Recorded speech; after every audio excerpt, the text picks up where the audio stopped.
Assalamualaikum warahmatullahi wabarakatuh. Bismillahirrahmanirrahim. Alhamdulillahirabbil alamin.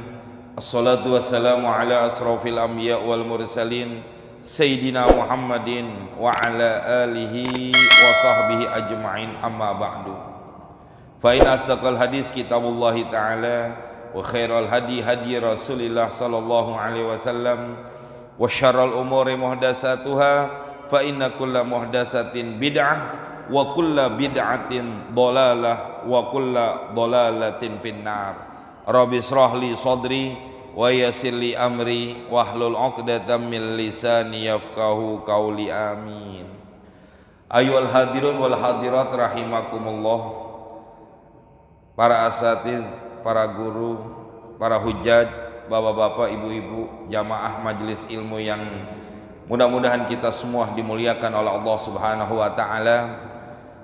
Kita panjatkan puji syukur kepada Allah dengan nikmat sehat wal afiat, nikmat iman wal Islam. Allah kumpulkan kita di Masjid Al-Mubarakah dalam rangka kita thalabul ilmi. Besar harapan mudah-mudahan Allah tambah nikmat kita, Allah jadikan kita hamba yang selalu bersyukur. Mudah-mudahan Allah buka pintu hati kita untuk bisa menerima dan mengamalkan ilmu yang kita pelajari. Amin ya rabbal alamin. Kita lanjut pengajian kita masih tentang syarat rukun-rukun sholat. Kemarin sudah kita bahas tentang takbiratul ihram. Ada ketentuan atau ada syarat-syarat daripada takbiratul ihram. Yang pertama kemarin sudah kita bahas, harus menggunakan kalimat Allahu Akbar dengan menggunakan bahasa Arab. Tidak boleh diganti dengan kalimat-kalimat lain.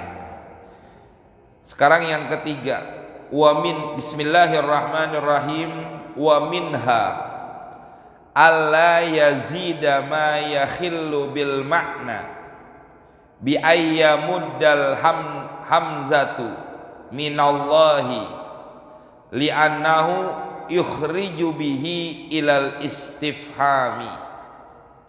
Wa minha, di antara syaratnya dalam membaca takbiratul ihram, alla yazida, tidak boleh menambahkan, ma yahillu, sesuatu yang bisa merusak, bil makna, daripada maknanya kalimat Allahu Akbar. Contohnya mana?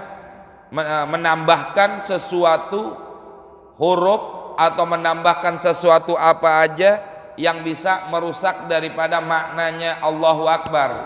Bi ayyamudda, dengan cara dia memanjangkan al-hamzatu, yaitu kalimat atau huruf hamzahnya minallah pada kalimat Allah. Itu nggak boleh, ya, harusnya Allah. Nggak boleh dibaca Allah. Alasannya kenapa nggak boleh dipanjangkan itu hamzah? Li'annahu, karena sesungguhnya kalau hamzah kalimat Allah itu dipanjangkan, yukhriju bihi, dapat mengeluarkan, bihi, dengan sebab memanjangkan kalimat hamzah pada kalimat Allah, ilal istifhami, kepada pemahaman makna daripada istifham. Jadi ya, kalau kalimat Allah, apakah Allah itu besar? Masya Allah, naudzubillah min dzalik. Bukan hanya bisa merusak makna, tapi bisa menjadikan orang itu kafir. Kenapa? Karena dia meragukan tentang kebesarannya Allah Subhanahu wa ta'ala. Allahu Akbar, apakah Allah itu besar? Naudzubillah min dzalik. Itu nggak boleh. Tapi nggak tahu ada apa enggak, ya. Tapi kayaknya kalau Allah kayaknya nggak ada memanjangkan daripada hamzahnya. Tapi kalaupun ada, itu dianggap tidak boleh. Atau contoh yang kedua, aubi ayushbi'a harakatul ba'i fi akbar, atau memanjangkan, syabi'a kenyang. Yang enak di sini masa mengenyangkan harakat ba, nggak enak mananya, memanjangkan. Aubi ayyushbi'a harakatul ba'i, atau memanjangkan harokat pada huruf ba fi akbar. Fatabqa, maka menjadi atau tersisa kalimatnya apa? Akbar. Allahu Akbar. Itu yang nggak boleh.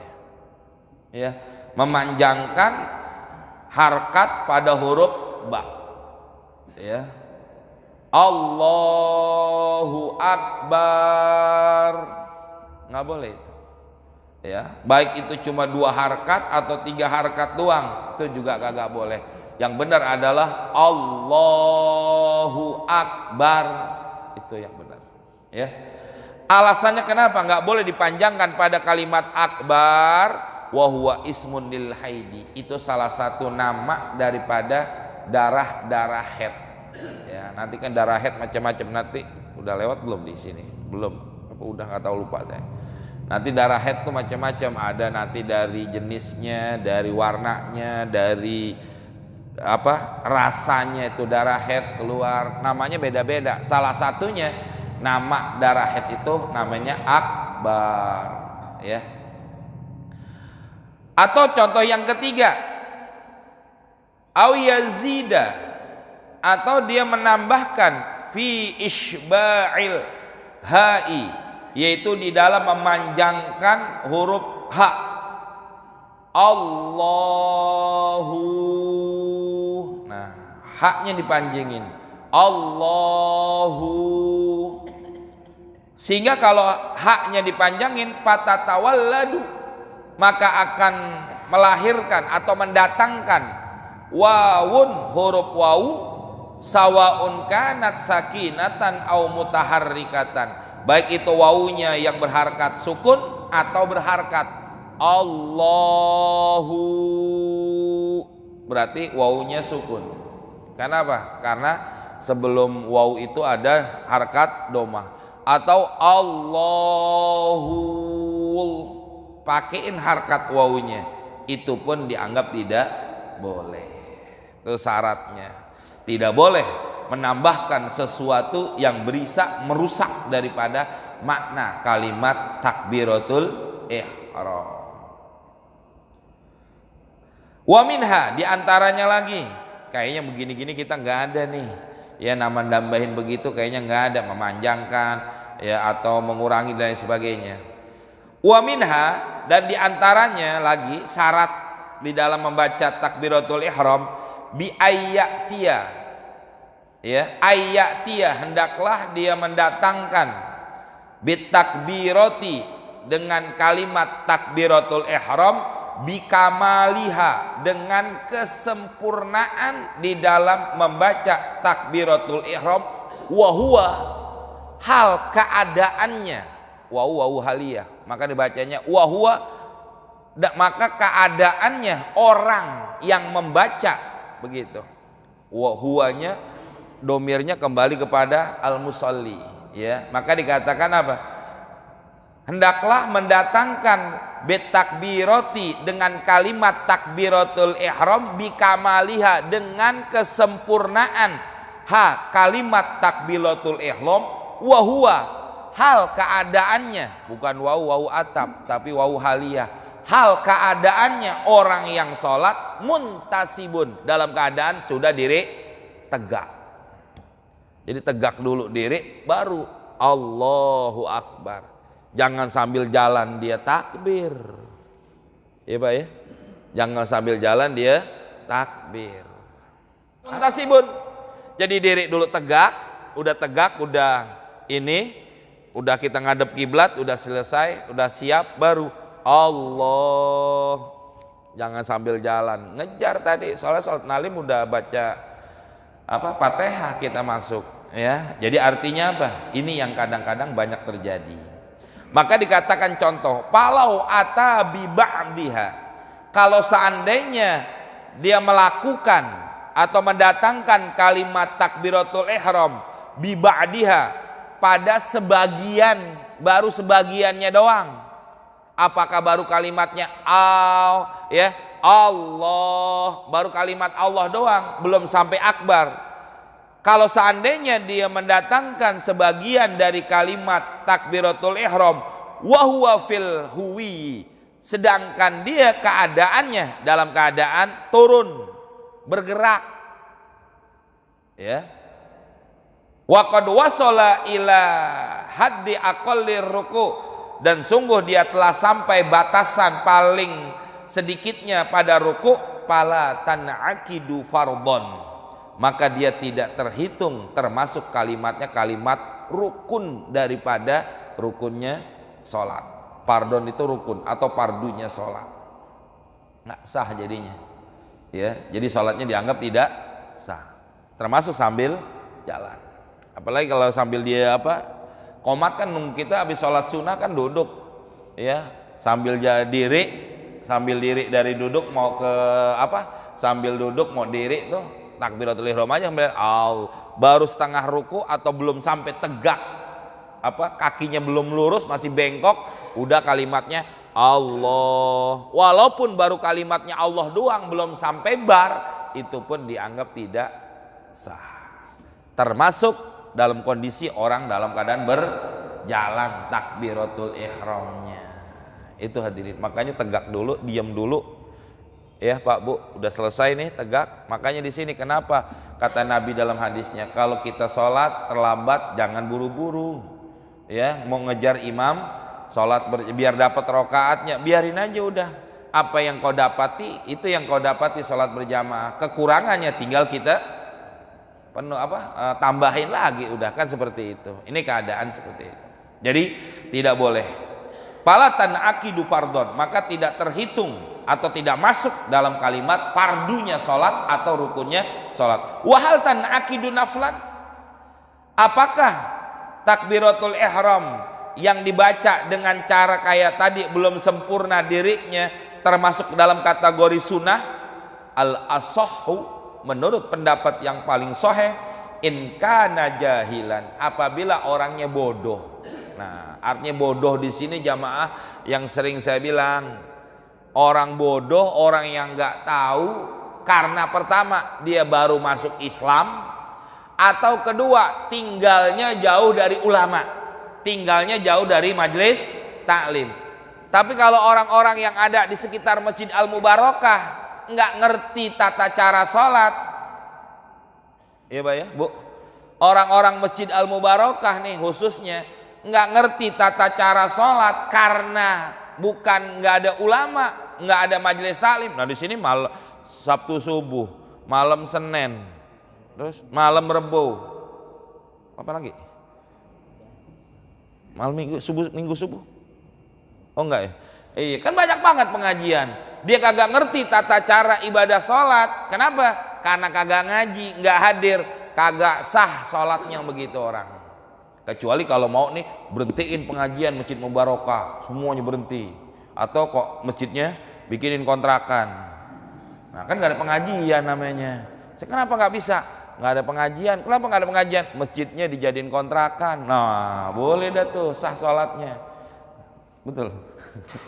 Kan begitu jamaah. Nah ini ada yang ngajar, ada majelis taklimnya, ada yang nyiapin, ada semua. Kalau orang Masjid Al-Mubarakah nggak ngerti aturan sholat kayak begini, maka dianggap sholatnya tidak sah. Apakah dikatakan dia bodoh?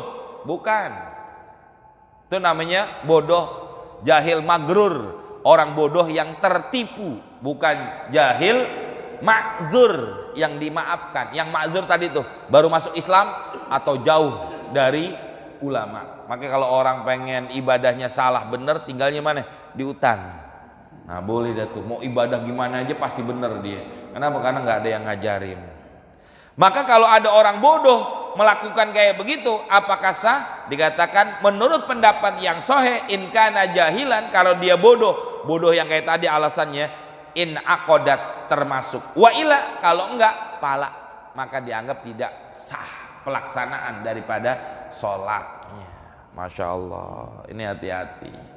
Dan ini yang banyak hadirin, ya, yang orang beralasan daripada kalau gue ngaji jadi tahu, kalau salah jadi kagak sah. Mendingan kagak tahu, yaitu mendingan kagak ngaji. Salah lagi, double dosanya. Dosa salah, nggak salah ibadahnya, dua dosa karena kagak ngajinya, gitu ya. Wa minha, diantaranya lagi syarat-syarat di dalam pelaksanaan takbiratul ihram, ayyanwiyah atau alayanwiyah. Ada laknya nggak? Ada nggak? Nggak ada ya? Nggak ada semua kan? Nggak ada ya? Wa minha ayyanwiyah aja kan? Nggak ada alayanwiyah. Ayyanwiyah biha takbiratul iftitahi, ya. Kalau kata saya sih ya, tapi wallahu alam, kayaknya masa dia berniat biha ayyanwiyah, dia berniat biha dengan takbiratul ihram, takbiratul iftitahi, yaitu membaca takbiratul iftitah. Tapi ada yang mengatakan begini, ya. Jadi jangan sampai baca. Jadi kalau dia mau membaca takbiratul ihram, dia niat takbiratul ihram itu adalah takbir sebagai pembuka daripada pelaksanaan ibadah sholat. Itu yang disebut dengan takbiratul ihram, ya, disebut dengan takbiratul iftitah. Nama takbiratul ihram boleh disebut juga dengan takbiratul iftitah. Bukan doa iftitah ya, bukan, tapi disebut dengan doa takbiratul iftitah, pembuka daripada pelaksanaan ibadah sholat. Niatin kayak begitu. Wa hadza yaqau katsiran, dan ini yang paling banyak terjadi fiman adrakal imama, bagi orang yang mendapatkan imam raki'an dalam keadaan ruku, wa nahwahu, dan yang umpama yang lain-lainnya. Kita yang disebut dengan makmum masbuk. Kita masuk ke barisan ke masjid, imam lagi ruku, kita langsung dah Allahu Akbar, langsung ruku, nggak pakai takbir lagi, kecuali kalau ditakbir 2 kali nggak apa-apa. Allahu Akbar, sebentar aja, nggak usah baca apa-apa, iftitah kagak, apalagi Fatihah juga kagak. Habis dibaca Allahu Akbar, Allahu Akbar, langsung dia ruku. Kalau dia dapat rukunya bersama dengan imam begini, dapat nih, imam masih ruku, dia dapat ruku, rokaatnya dapat, walaupun dia nggak baca apa-apa, Fatihah kagak, apa kagak, dapat tuh rokaatnya. Tapi kalau dia baru Allahu Akbar, baru mau takbir yang kedua, mau takbir buat ruku, imam diri, jadi papasan di jalanan, papasan, iya, nggak ketemu begininya, apa namanya tuh? Kan papasan namanya, iya. Imam mau diri, dia mau ruku, nggak ketemu nih. Atau dia begini, imam lagi ruku, dia mau ruku, dia belum sampai tumakninah, imam udah diri, nggak dapat rokaatnya tuh makmum. Paham? Nggak dapat rokaatnya. Jangankan dia papasan begini nih, imam diri, dia mau ruku, imam diri, makmum mau ruku. Jangankan begitu, imam dia dapat ruku cuma nggak sampai tumakninah, dia baru mau sampai hadur ruku, batasan ruku, imam udah keburu diri, nggak dapat tuh tumakninahnya, maka makmum tersebut tidak dapat rokaatnya. Sah sholatnya sah, tapi nggak dapat. Paham? Jelas ya? Tapi yang dimaksud dengan kalimat ini, wa hadza yaqau katsiran fiman adrakal imamu raqian wa nahwuhu. Ini dia baca begini, imam lagi ruku, dia langsung takbiratul ihram, Allahu Akbar, nggak pakai takbir lagi, langsung ruku. Kalau dia membaca takbirnya cuma sekali, kalau dia niatkan takbir yang sekali itu sebagai takbiratul ihram atau takbiratul iftitah, sah. Paham Pak Bu? Jelas nggak? Kalau dia bacanya takbir cuma sekali, makmum masbuk, imam lagi ruku, nih imam makmum takbiratul ihram, Allahu Akbar, nggak pakai takbir lagi, dia langsung aja ruku. Yang bagusnya takbirnya 2 kali, Allahu Akbar, takbiratul ihram, takbir lagi, Allahu Akbar, berarti takbir yang kedua buat ruku. Nah, pertanyaannya di sini, Bagaimana kalau itu makmum masbuk takbirnya sekali langsung ruku? Ya. Kalau dia niat takbir yang sekali tadi sebagai takbiratul ihram atau takbir iftitah, sah sholatnya. Tapi bagaimana kalau dia niatin takbir intikal atau dia nggak niat apa-apa? Tadi takbir sekali waktu pertama takbir apaan? Nggak tahu dah takbir apaan, yang penting gua takbir. Nah, bagaimana hukumnya kalau begitu? Palau nawabiha takbiratul ihrami war ruku'i lam tanakid sholatu fardhon wala naflan. Masya Allah.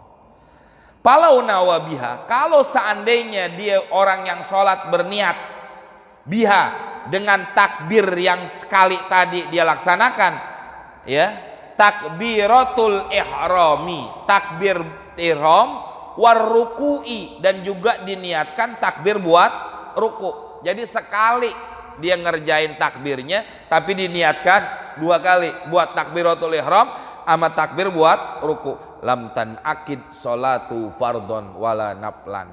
Sholatnya enggak sah, baik sholat fardu atau sholat sunnah. Fardunya aja kagak, apalagi sholat sunnahnya dianggap kagak sah. Allahu Akbar, langsung ruku. Ini banyak nih yang ngerjain begitu Pak. Tanya dia tuh niatnya takbir apa tuh. Kalau dia niat takbiratul ihram sama niat juga takbir buat ruku, nggak sah sholatnya. Makanya harusnya dua kali. Allahu Akbar, takbiratul ihram. Allahu Akbar, berarti buat ruku. Itu yang benar. Jelas Pak Bu? Jadi kalau kita makmum masbuk, imam lagi ruku, ya, kalau dia takbirnya cuma sekali diniatkan buat takbiratul ihram dan juga takbir buat ruku, lam tanakid sholatu fardhon wala naflan alas sahihi, menurut pendapat yang sahih, litasyrik, karena dia menggabungkan, ya, mensyirikatkan, menggabungkan. Nggak bisa. Takbiratul ihram hukumnya apa? Rukun. Takbir intikal sunnah. Sunnahnya sunnah ini ada lagi apa? Hayat, bukan sunnah abad. Nggak ngerjain juga nggak apa-apa. Nah ini kenapa kok yang rukun dengan yang sunnah mau dijadiin satu? Nggak sederajat. Kalau istilah orang nikah tuh nggak sekupu, nggak sederajat, nggak bisa kayak begitu. Itu satu. Walau lam yanwi takbiratul ihram wala takbiratul ruku, kalau nggak niat sama sekali gimana? Ya, ini beda mutlak udah nih. Tadi dibaca Allahu Akbar, langsung dia ruku. Ditanya, Pak tadi atau Bu tadi ibu sholat masbuk takbirnya cuma sekali, itu takbir apa? Gua nggak tahu takbir apa kan, yang penting gua takbir aja dah. Takbiratul ihram kagak, takbir buat ruku juga kagak. Kalau yang pertama kan yang pertama tadi apa? Niatin dua-duanya, sekali takbir tapi dua kali niat, baik takbiratul ihram dan juga takbir buat ruku. Bagaimana kalau nggak niat sama sekali? Walau lam yanwi takbiratul ihram walau takbiratul ruku, bal ya atlaqo, akan tetapi dia memutlakkan, terserah dah mau takbir apa. Ya, yang penting saya takbir aja.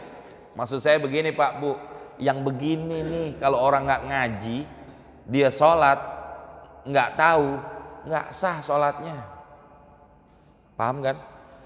Hal yang kayak begini kalau kita nggak ngaji, nggak tahu caranya, nggak tahu aturannya, terus dia sholatnya dianggap tidak sah. Kenapa? Karena dikatakan dia orang jahil, orang yang bodoh, bodohnya bodoh magrur, yang tertipu, yang begini maksudnya. Makanya kita ngaji begini keuntungannya banyak, bukan buat apa-apa. Kalaupun kita lupa, yang namanya manusia, betul lah, iya. Tapi kalau udah menggugurkan daripada satu kewajiban kita, kan ngaji kayak begini fardu ain. Ini namanya fardu ain, bukan fardu lagi kifayah, ya, bukan bisa diwakilin oleh orang lain. Setiap individu yang berkewajiban sholat wajib belajar ilmu tentang sholat, kecuali kalau kita udah ngerti. Itu namanya hukumnya udah sunnah buat dia. Tapi kalau kita belum mengerti hukumnya yang kayak begini, ngaji hukumnya wajib. Dosa orang kagak ngaji. Waduh. Ya, khususnya Sabtu subuh. Nah. Ya kan ngaji fikih kita Pak, betul kan? Iya Bu ya, ngaji apa nih?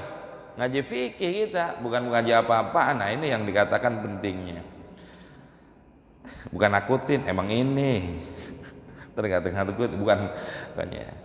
Pas sahih bal atlaqo, kalau dia mutlakan, pas sahihu menurut pendapat yang sahih, alladzi nassa alaihi Syafi'i, yang telah menaskan pendapat ini oleh Imam Syafi'i, wa qata'a bihi, dan telah memastikan, memutuskan bihi, dengan pendapat ini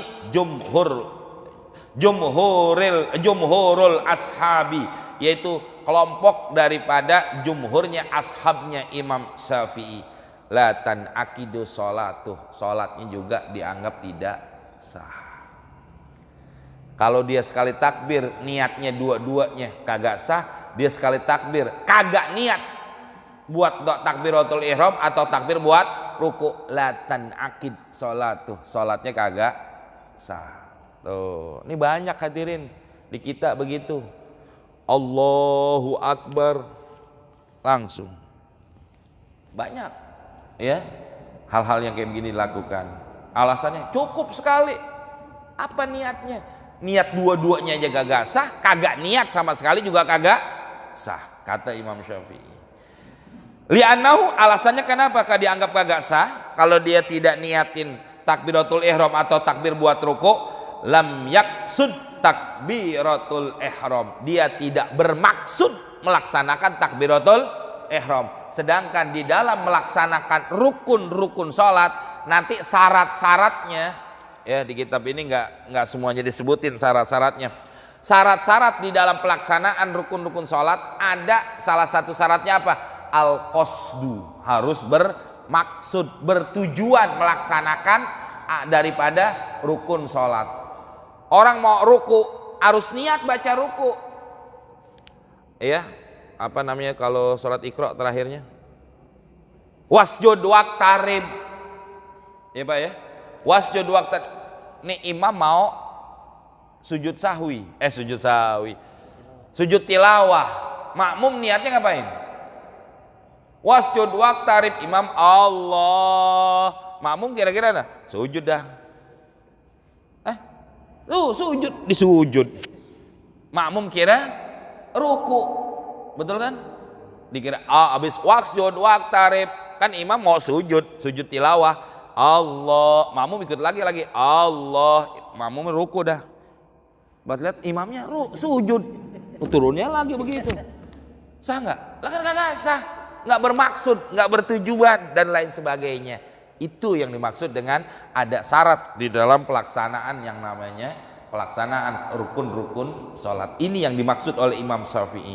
Lam yaksud takbiratul ihrami, dia tidak bermaksud melaksanakan takbiratul ihram. Wakila, tapi kil, pendapat yang lemah. Ada yang mengatakan tanakidu, sah, boleh. Liqorinatil iftitahi, ada korenah, ada tanda-tanda daripada pembacaan doa iftitah. Wa mala bihi, wa mala ilaihi, dan condong pendapat ini oleh siapa? Imamul Haramaini. Wa yarudduhu, ya, qorinatur ruki, dan mereka menolak daripada pembacaan ini qorinah buat tanda buat pelaksanaan daripada rukunya. Jadi lebih baik apa? Kalau kita dapetin imam lagi ruku, kita makmum masbuk, takbirnya berapa kali? 2 kali. Allahu Akbar. Tumaknin aja sebentar. Allahu Akbar. Allahu Akbar. Takbir pertama pasti iftitah atau takbiratul ihram. Takbir yang kedua pasti takbir buat ruku. Itu yang paling baik. Ya, jalan keluarnya seperti itu.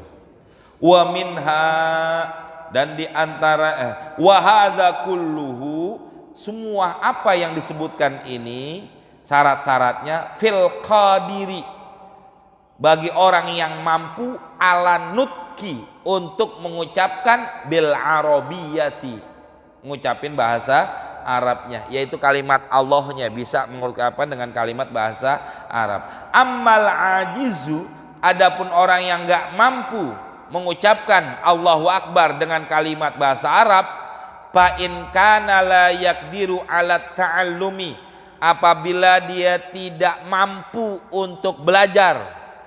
Kenapa dia nggak mampu belajar?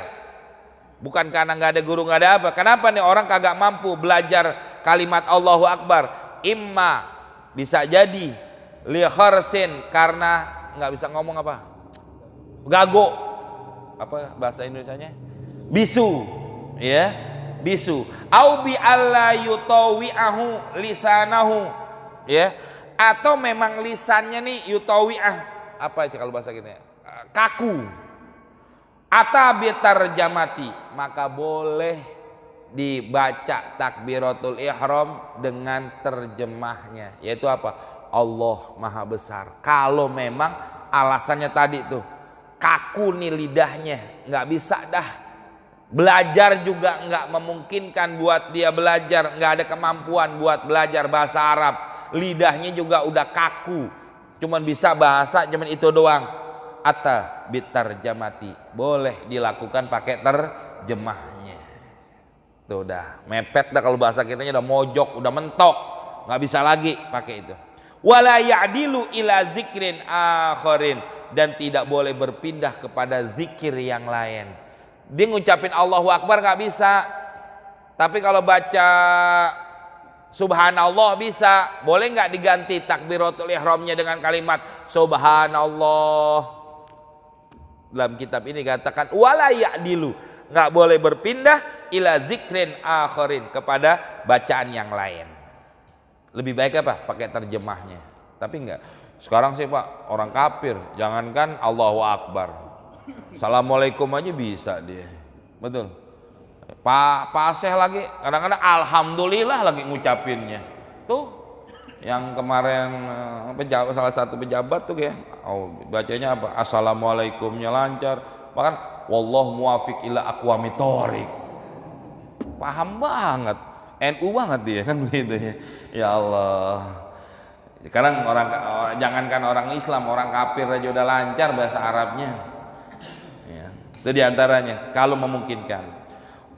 Wajami'il lugoti, begitu juga semua bahasa-bahasa apa adanya, pitarjamati, ya, di dalam terjemahannya, sawaun, itu semuanya sama, ala sahihi, menurut pendapat yang paling sahih. Ammal qadiru, adapun orang yang mampu, ya, habisin gak nih? Masih lama ya? Masih aja, capek nih. Belum bunyi. Ada mau nanya nggak? Nggak ada pertanyaan ya? Oh, ada pertanyaan aja. Ya pertanyaan aja dah. Nanti bagaimana kalau orang yang mampu belajar, wajib apa enggak? Wallahu a'lam. Silakan.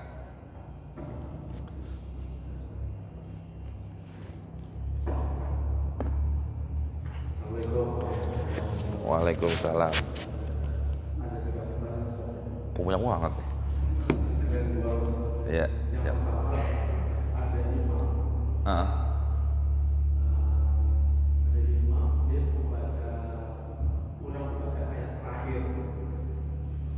Surah apa Fatihah? Surah. Surah. Dia sempat berhubung 45 derajat belum 90 derajat. Tapi makmum ingetin. Kita akan balik lagi Ustaz. Itu hukumnya apa? Iya. Yang duduk saat sholat Jumat.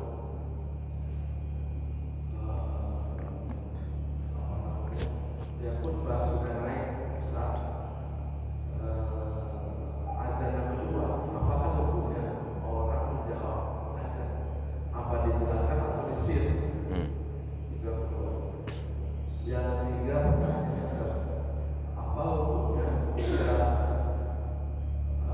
imam khutbah sudah masuk berdiri, kotak amal itu jalan? Ya. Itu hukumnya gimana Ustaz? Makruh atau bagaimana? Dan sebaiknya bagaimana? Mungkin itu Ustaz. Assalamualaikum warahmatullahi wabarakatuh. Waalaikumsalam.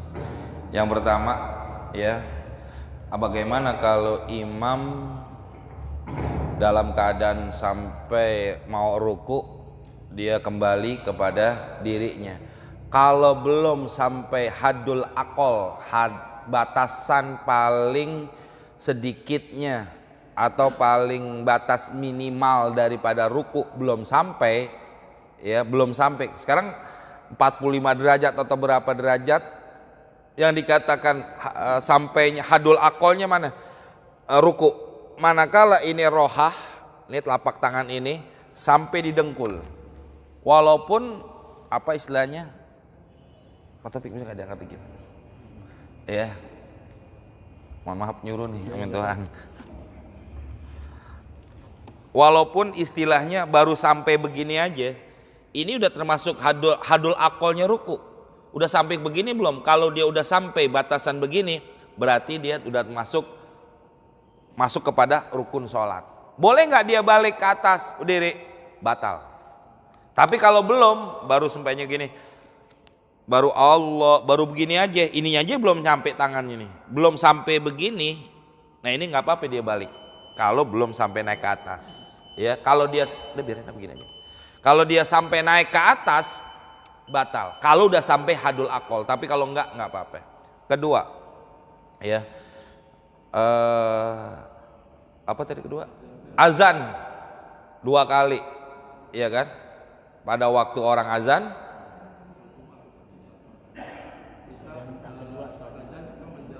Oh ya, zahar atau sir.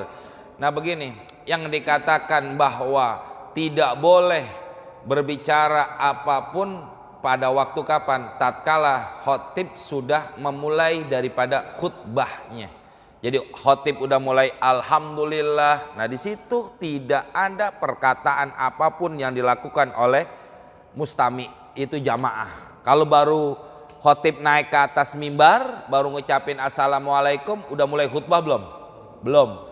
Kenapa? Karena mulainya khutbah itu adalah pada waktu kalimat alhamdulillah. Makanya diucapkan oleh khotib tatkala diri setelah azan kedua apa? Nggak assalamualaikum lagi, langsung alhamdulillah. Nah, mulai dari kalimatnya khotib ngucapin alhamdulillah, di situ nggak boleh ada apapun yang diucapkan oleh mustami. Orang yang ngobrol di luar sono tetap lago, nggak dapat apa-apa dari Jumatnya. Yang ketiga, apakah boleh itu loket dilewatin pada waktu khotib sedang berkhutbah? Kan begitu ya. Kalau belum khotib berkhutbah nggak ada masalah. Makanya saya bilang tadi baca jahar aja boleh, termasuk ini loketnya lewat. Bagaimana hukumnya? Nanti di dalam fikih disebutin apapun tidak boleh ada perbuatan atau kelakuan yang bisa menjadikan konsentrasi mustami, orang yang khutbah tidak mendengarkan daripada khotib sedang berkhutbah apapun, ya. Makanya kalau kita, jangankan kita main handphone, orang baca subhanallah subhanallah subhanallah, baca tasbih aja, khotib sedang berkhutbah dikatakan lago, itu pun dianggap tidak dapat apa-apanya. Termasuk apa? Kalau dia loket begitu. Sekarang kalau dalam loket lewat itu, apakah terganggu konsentrasinya? Kembali kepada diri kita. Kalau dia merasa terganggu, berarti nggak boleh. Ya, kalau enggak, makanya sebelum sebelum azan yang kedua, bener ya? Setelah azan yang kedua, setelah azan yang pertama, sebelum azan kedua, nah kan baca selawatan dulu tuh, habis sholat sunnah ya, habis sholat sunnah, assalamualaikum, ada muazzinnya, baca dah selawatan. Sambil selawatan itu kita mengelilingin loket tromol, begitu. Kenapa? Karena takut mengganggu apapun aktivitas pada waktu pelaksanaan sholat Jumat. Bagaimana kalau dia terganggu? Lago. Apa aja yang mengganggu untuk khotib sedang berkhutbah, artinya buat kitanya nih, buat kita sebagai makmumnya nih. Kalau khotib sih nggak merasa terganggu, tapi kitanya terganggu, apalagi dia terlewat, ya terlewat di dalam mendengarkan rukun-rukun khutbah. Khawatirnya apa? Dikhawatirkan, ditakutkannya. Kan begini, syarat dikatakan pelaksanaan sholat Jumat itu adalah yang mendengarkan rukun-rukun khutbah harus 40 orang. Kalau kurang dari 40 orang, maka dia wajib sholat zuhur. Nah sekarang kalau dia lagi lewat loloket, dengerin khutbah nggak? Masih dia ngambil begini, ngambil dengerin kan kagak. Pas lihat, ya salah masukin, cepek begitu. Gue masukin 5.000 jadi cepek, kan rugi jadinya. Rugi, nyesel kan begitu hadirin. Nah itu artinya apa? Konsentrasinya udah pasti kagak ada. Itu dikhawatirkannya nanti, apalagi di awal-awal khutbah, pasti itu adalah rukun-rukun daripada khutbah Jumat. Lebih baik sebelum khutbah, sebelum. Kalau di masjid kita itu promo jalan pada saat azan yang kedua. Jadi pas assalamualaikum, nah itu promo jalan. Jadi pas azan yang kedua itu promo masih berjalan. Jadi itu cuma 2/2 saf. Oh iya, nggak apa-apa. Dapat selesai. Iya. Kalau memang berdua saf nggak apa-apa. Kalau memang pokoknya kalau sebelum khotib memulai daripada khutbahnya, ini ikhtiyat kita. Walaupun nanti ada sebagian ulama yang membolehkan. Kenapa? Karena kan yang nggak mengganggu lah orang lain. Tapi sebagian orang mengatakan tetap aja itu mengganggu. Makanya kalau memang berdua saf kan cepat. Nggak mungkin azan yang begitu lama bakal apa istilahnya? Belum selesai sampai ujung lagi kalau memang seperti itu. Makanya lebih baik bagaimana sebelum setelah sholat sunnah lebih baik kita baca selawatan sebelum azan, begitu lebih baik ya. Lebih baiknya jadi apa? Nggak keganggu semuanya. Cuma kadang-kadang kan bilang ya belum pada datang, jamaah belum pada kumpul, dikit dapetnya gue. Serba salah juga emang. Itulah kadang-kadang kesalahan kita di situ ya. Cukup ya, udah komat dah, udah bel. Mari kita tutup pengajian kita dengan baca Fatihah. Mudah-mudahan apa yang kita baca jadi ilmu yang bermanfaat. Mudah-mudahan sholat kita yang banyak kurangnya diterima oleh Allah Subhanahu wa taala, dan kita minta kepada Allah mudah-mudahan dengan keberkahan Fatihah kita dan keluarga kita jauhkan daripada bala wal amrad wasaqam wal fitan wal mihan. Hajat kita, cita-cita kita, semua keinginan kita dipermudah dan dilancarkan oleh Allah Subhanahu wa taala. Yang pada sakit keluarga kita, jamaah kita mudah-mudahan diangkat penyakitnya. Orang-orang tua kita, guru-guru kita, orang-orang yang berjasa di masjid ini yang telah meninggal dunia, mudah-mudahan dijadikan kuburnya raudhah min riyadil jannah. Bihadziniyah wa ila hadratin Nabi al-Fatihah. A'udzu billahi minasyaitonir rajim. Bismillahirrahmanirrahim. Alhamdulillahirabbil alamin arrahmanir rahim maliki yaumiddin. Iyyaka na'budu wa iyyaka nasta'in. Ihdinas siratal mustaqim. Siratal ladzina an'amta 'alaihim ghairil maghdubi 'alaihim waladdallin. Amin. Bismillahirrahmanirrahim. Alhamdulillahirabbil alamin. Allahumma shalli ala sayidina Muhammad wa ala ali sayidina Muhammad. Allahumma anfa'na bima 'allamtana wa 'allimna ma yanfa'una wa zidna ilman nafi'a. Rabbana atina fid dunya hasanah wa fil akhirati hasanah wa qina azabannar. Wa sallallahu ala sayidina Muhammadin wa alihi washabihi wasallam. Walhamdulillahi rabbil alamin. Assalamualaikum warahmatullahi wabarakatuh.